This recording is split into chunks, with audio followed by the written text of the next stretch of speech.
Saludamos a los oyentes que nos siguen ahora a través de Radio Pamplona, Ser Tudela, Radio Tafalla y Radio Estella. Es jueves 16 de marzo, pónganse cómodos que esto viene interesante. Hoy vamos a tener la oportunidad de compartir unos minutos con una de las personas que más sabe del mundo sobre el Islam. Y encima es de aquí, es navarro. Justo Lacunza nació en Pamplona hace 73 años y ha desarrollado su trayectoria profesional por todo el mundo, asesorando a los últimos papas, por ejemplo, y también a gobiernos como el de Estados Unidos, el de Francia, el alemán, el israelí o el ruso, y son solo unos ejemplos, asesorándoles sobre el diálogo entre religiones, estrategias geopolíticas y terrorismo islámico. Así que tenemos muchas expectativas puestas en esa conversación para ver si logramos entender mejor el mundo en el que vivimos.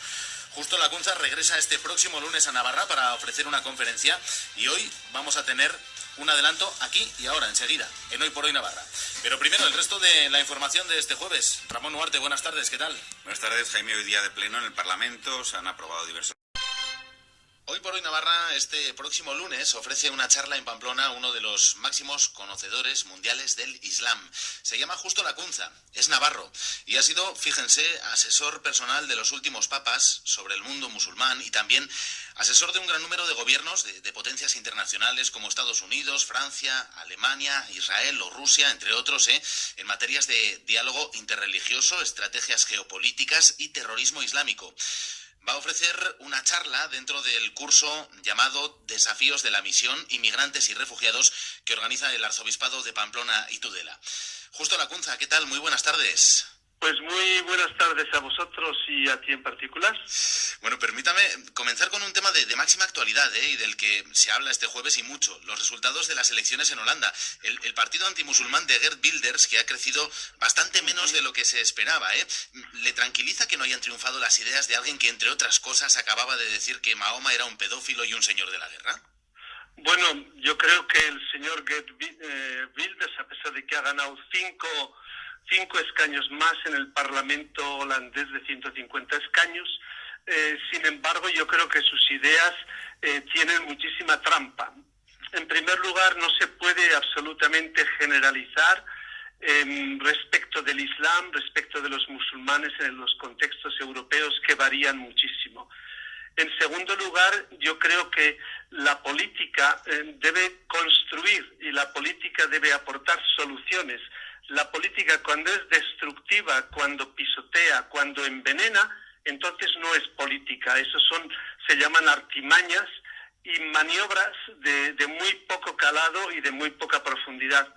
Y en tercer lugar, creo que hay toda una serie y un abanico de problemas de integración, de respeto, de aprendizaje, de conocimiento respecto de los musulmanes en Europa, y al mismo tiempo, mirando desde el aspecto musulmán, creo que las comunidades musulmanas y los musulmanes tienen auténtica necesidad de aprender, de conocer lo que significa y lo que hay detrás de esa palabra Europa, detrás de la historia, la cultura, la aportación de Europa a las artes, a la arquitectura, a la ingeniería, a los derechos humanos, a las libertades civiles, a los procesos democráticos, y eso todavía creo que está en sus primeros comienzos. Por lo tanto, los problemas no son solamente de una parte, sino son de ambas partes. Está claro, Y en Europa se está produciendo, bueno, a pesar de esos resultados de Holanda, que no han sido tan buenos como esperaba el partido de Geert Wilders para ellos y para su ideología. Digo que en Europa está la sensación de que los nacionalismos experimentan un rebrote, y no solo en Europa, ¿Cómo lo analiza? ¿Por qué se están produciendo estos fenómenos? Bueno, yo creo que hay tres causas. En primer lugar, una distinción entre lo que es nacionalismo y lo que es sentido de identidad. Comenzamos por la identidad. Yo creo que todo el mundo amamos las raíces, amamos nuestros apellidos, amamos la tierra donde nacimos, el pueblo, la aldea, la ciudad donde vinimos al mundo. La configuración geográfica no es lo mismo nacer bajo una tienda en el desierto, nacer en los llanos de las Bardenas o nacer en las montañas de Navarra. No es exactamente lo mismo.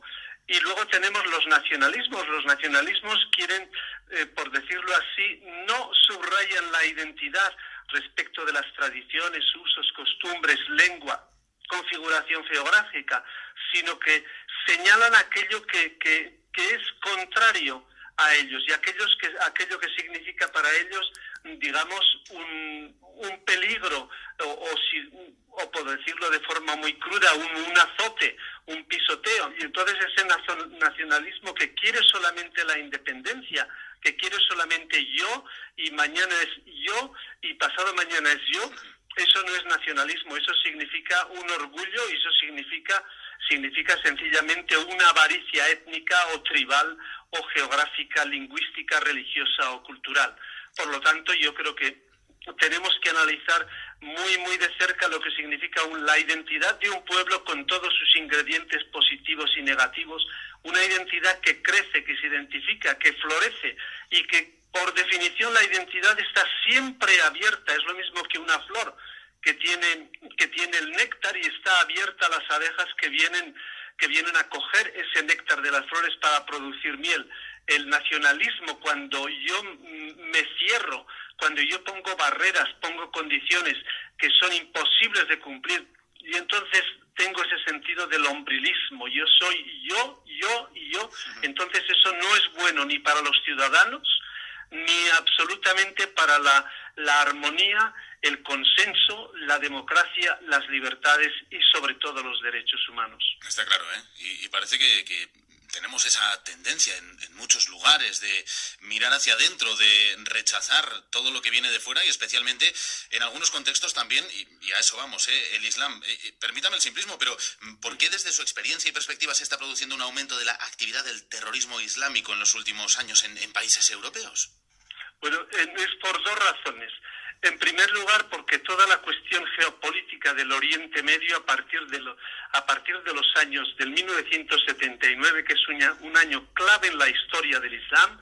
El 79 tenemos en febrero, el 2 de febrero llega Khomeini y se establece la República Islámica del Irán. El 16 de julio de ese mismo año llega al poder Saddam Hussein. Y el 24 de diciembre de ese mismo año, 1979, la Armada rusa o soviética invade Afganistán. Y ahí tenemos los tres focos de conflicto. Tenemos Irak, tenemos Afganistán y luego tenemos Irán. Y ahí se produce, años más tarde, en el 2001, se produce el ataque a las Torres Gemelas, la respuesta del Estado americano con borrar del mapa a los talibanes, al menos en principio en ideología, la invasión de Irak en el 2003, y a partir de ese momento tenemos un recrudecimiento y un enfrentamiento guerrero y bélico entre suníes y chiíes, precisamente porque están apoyados por facciones diversas. Yo he dicho siempre que los países del Golfo han animado muchísimo para que Saddam Hussein, que era como si fuera una piedra en los zapatos, y entonces no les hacía caminar de forma muy compacta, porque había las rencillas entre tres grandes líderes. Era Gaddafi en Libia, al-Assad, el padre del actual presidente en Siria, y luego teníamos Saddam Hussein. Y entonces a partir de ese momento se recrudecen las cosas y hay ese enfrentamiento por parte de los chiíes y por parte de los suníes que quieren volver a reconquistar los espacios de Irak, porque la invasión americana ayudó sencillamente a la expansión del islamismo chií a partir de Irán. No olvidemos que tiene más de 1.000 kilómetros de frontera Irak con Irán, y entonces se alargó ese espacio del chií y ahora los suníes lo quieren reconquistar. Y sobre esas cenizas, bajo esas cenizas, se han creado las ascuas, por decirlo así, del Estado Islámico, que ha sido, por decirlo de una forma muy sencilla y simplista, ha sido sencillamente una evolución de lo que era Al-Qaeda bajo la huella y el liderazgo de Osama Bin Laden. Dígame, tenemos en general muchas creencias erróneas con respecto al Islam, ¿y cuáles le parecen aquellas que habría que desterrar urgentemente para mejorar la convivencia y las ideas entre los pueblos? Bueno, yo creo que tenemos muchas creencias erróneas, y yo voy a citar un ejemplo, el ejemplo del hijab o del velo islámico, que el Tribunal de Justicia de los países europeos pues ha dicho que no es ilegal el prohibir el velo islámico. Hay que tener en cuenta una cosa: el velo islámico no es parte de los artículos del credo y de la fe musulmana. Y segundo, el velo islámico no es parte de lo establecido en la liturgia, los ritos de culto del Islam, que son 5. Por lo tanto, el velo islámico es parte de la tradición del uso y de las costumbres. Por lo tanto, si yo prohíbo el velo islámico, no prohíbo la libertad religiosa de los musulmanes, ni tampoco reprimo la libertad de culto. Entonces esto lo tenemos que entender. Por lo tanto, cuando no es un elemento esencial, entonces yo no lo puedo reprimir y yo no lo puedo dejar. Y yo creo que hay una parte importante de por qué crece el yihadismo en Europa. Bueno, crece por dos razones muy sencillas. En primer lugar, porque no hay una autoridad islámica central que decida y gobierne y administre todos los millones de musulmanes en todo el mundo. Y en segundo lugar, porque todos los grupos islamistas, sobre todo con el Estado Islámico bajo ese nuevo autodenominado califa Bakr al-Baghdadi, pues ha pasado de la creación de miles de células islamistas en el mundo y en todas las naciones, ha pasado a la conquista territorial, y aquí ha rejuvenecido, por decirlo así, un viejo concepto de la ley islámica y el derecho musulmán, que es la división entre lo que es el dominio del Islam y el dominio de la guerra. Y los grupos islamistas miran a Europa como el dominio de la guerra. Entonces hay que conquistar, hay que luchar contra eso que Khomeini definía Satán y que nosotros definimos Occidente, por decirlo así, de forma muy, muy concreta. Y entonces ellos consideran que eso es un peligro, que es sencillamente una amenaza para lo que significa ser musulmanes de la cabeza a los pies. Ya. Hay que decir que Justo Lacunza fue rector del Pontificio Instituto de Estudios Árabes e Islámicos en Roma, que es experto en las constituciones de más de 36 países de mayoría musulmana. ¿Qué le atrajo de esa religión y esa cultura para dedicar su trayectoria profesional a ella, como ha acabado siendo? Bueno, yo creo que en mi propia experiencia misionera en Tanzania, que fueron de 9 años, yo tuve un contacto directo con los musulmanes, porque la región donde vivía era mayoritariamente musulmana y sobre todo eran puntos claves en lo que se llama el comercio de los esclavos, que era en parte el juego de poderes, de comercio de intereses entre los países asiáticos, los países africanos, los países europeos, los países sudamericanos. Y entonces creo que esto me atrajo muchísimo, y luego he invertido pues prácticamente toda mi vida en favor de la enseñanza, del entendimiento. Creo que nos podemos entender, pero nos podemos entender con 3 condiciones: que debemos invertir sobre todo en conocimiento, en apertura y en libertad. En segundo lugar, no debemos tener miedo de los problemas, dificultades, trabas y tropiezos que nos presenta la sociedad o las sociedades modernas. Y en tercer lugar, tenemos que buscar los puntos comunes, que vayamos a Indonesia, a Pekín, a América, que estemos en Navarra o que estemos en España o en cualquier punto del globo. Hay siempre denominadores comunes. Yo no he encontrado un musulmán en la vida, y he encontrado de todo tipo, de arriba, de abajo, izquierda, derecha, con todo tipo de ideas, que una vez por lo menos o 2 veces no le duelen las tripas. El musulmán, como el ateo, el secularista, el comunista, el de izquierda, derecha, de arriba, abajo, el católico, el practicante, el que no practica, a todos tenemos denominadores comunes: el cansancio, la alegría, el sueño, el dolor, el sufrimiento, la pena, el dolor de tripas, el dolor de cabeza, las enfermedades, las ideas, el deseo de mejorar y sobre todo un deseo de ser felices en esta vida. Entonces vale la pena hacer lo imposible para que la gente sea feliz. A mí no me interesa tener razón o no tener razón, lo que me interesa es la armonía y la convivencia. Yo prefiero vivir en convivencia y en paz con los demás antes que decir que tengo razón y entonces dilapidar toda mi vida, sobre todo apuntando y subrayando todos los aspectos negativos. Eso puede ser un buen ejercicio de purificación de las ideas, pero ciertamente no me va a ayudar a vivir y a ser feliz. Y yo creo que ese es el cometido de todo ser humano, ser feliz día tras día. Ojalá lo viera todo el mundo así, ¿eh? Lo viera de esa forma. Bueno.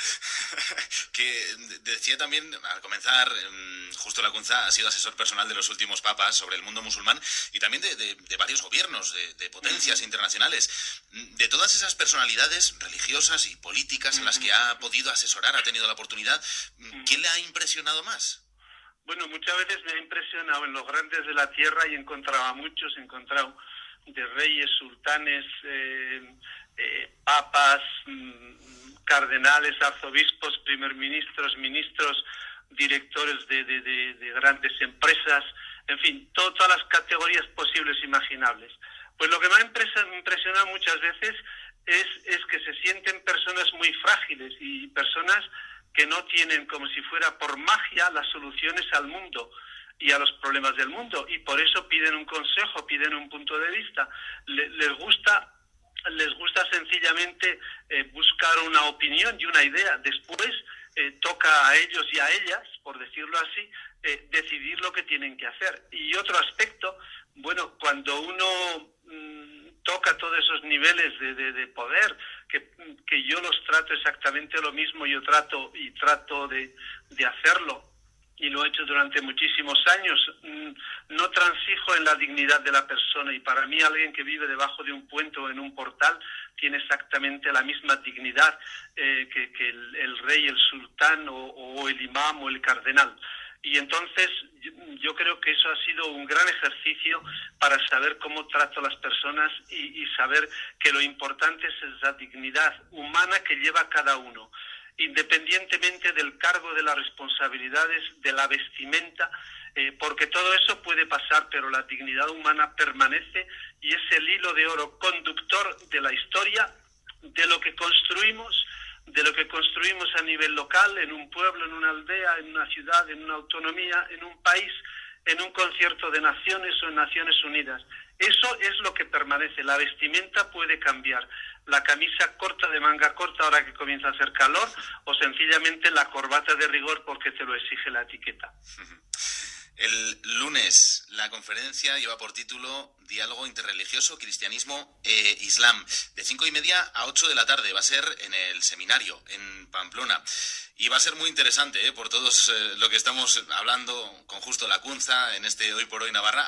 Por cierto, Justo Lacunza, que también es candidato al Premio Príncipe de Viana de la Cultura 2017, que esto de que por lo menos sea candidato en su tierra y ya sea una especie de reconocimiento, ¿no? Supongo que alegra un poco el corazón también. Bueno, eso también alegra. He recibido ya varios premios y quizás los más notables han sido para mí en el 2005, cuando el Instituto Internacional de Biografías del Mundo me nombró educador mundial, y eso tuve una gran satisfacción, y ahí tengo que decir que eso no ha sido solamente harina de mi molino, sino que miles y miles de personas, de ideas plasmadas en libros, pues han sido, por decirlo así, han contribuido a eso. Y después ese mismo instituto me nombró en 2008 como uno de los 1000 pensadores líderes del mundo.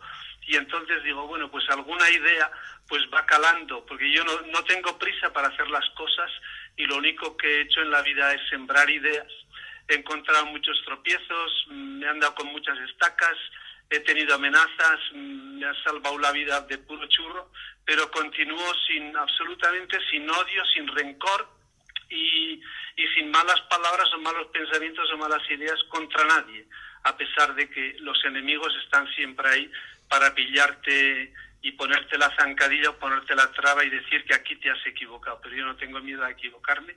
Lo único que tengo miedo es que alguna de mis palabras ha podido herir la sensibilidad, el alma y la mente de los que me han escuchado.